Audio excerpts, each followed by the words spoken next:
Esther chapter 9.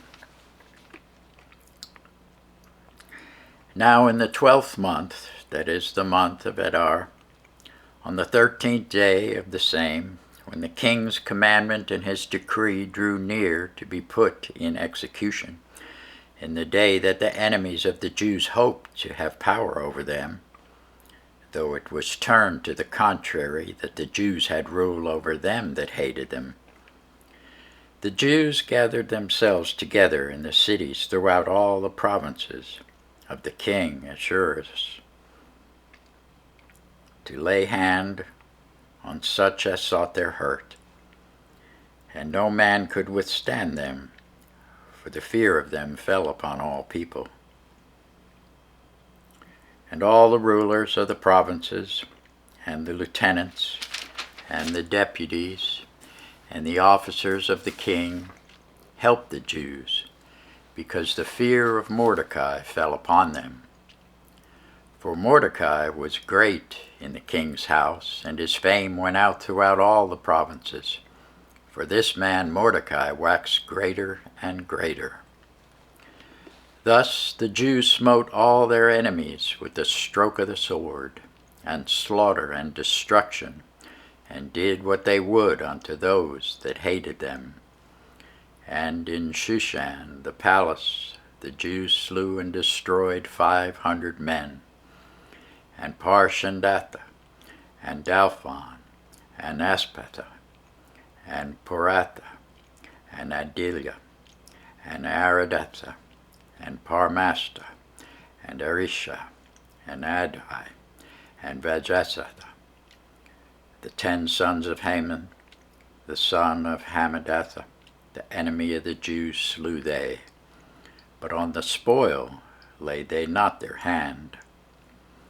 On that day the number of those that were slain in Shushan the palace was brought before the king.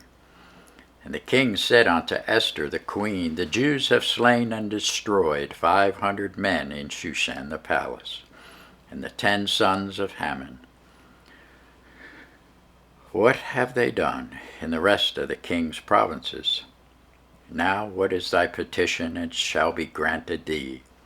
Or what is thy request further, and it shall be done?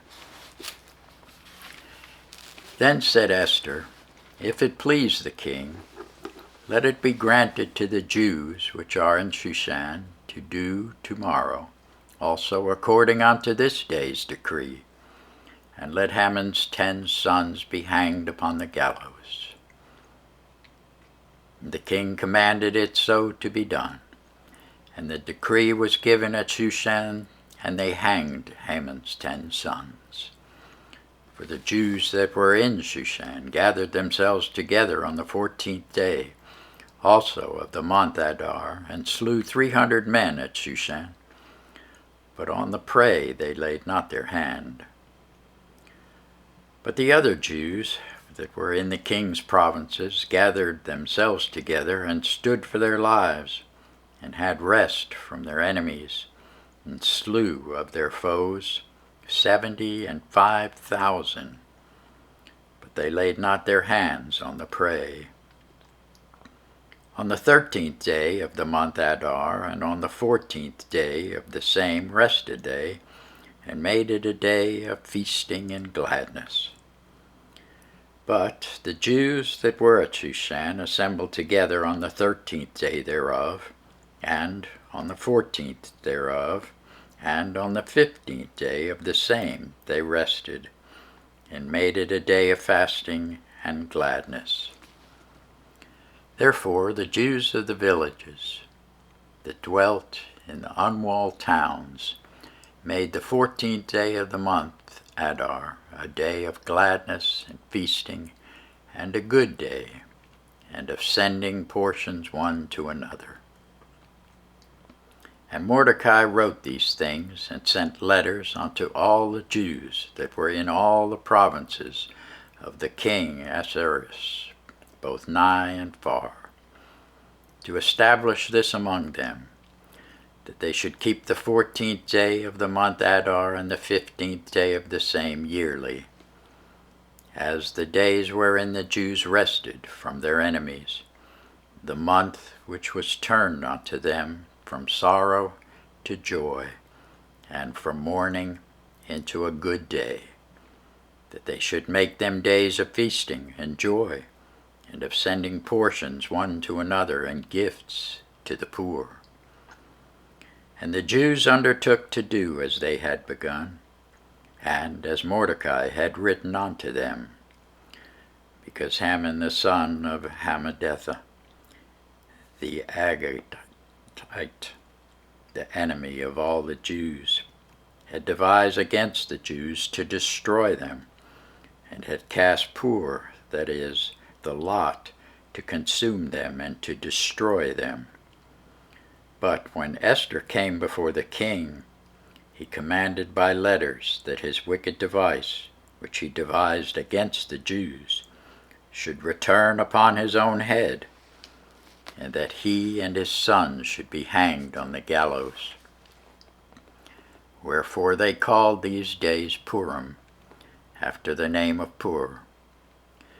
Therefore, for all the words of this letter, and of that which they had seen concerning this matter, and which had come unto them, the Jews ordained and took upon them, and upon their seed, and upon all such as joined themselves unto them, so as it should not fail, that they would keep these 2 days according to their writing, and according to their appointed time, every year.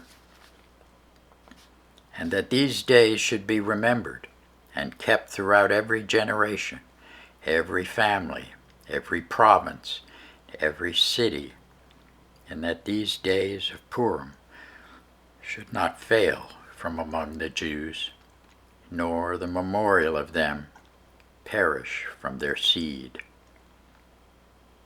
Then Esther the queen and the daughter of Abihail and Mordecai the Jew wrote with all authority to confirm this second letter of Purim. And he sent the letters unto all the Jews, to the 127 provinces of the kingdom of Ahasuerus, with words of peace and truth, to confirm these days of Purim in their times appointed, according as Mordecai the Jew and Esther the queen had enjoined them, and as they had decreed for themselves and for their seed the matters of the fastings and their cry. And the decree of Esther confirmed these matters of Purim, and it was written in the book. Thanks be to God for his word.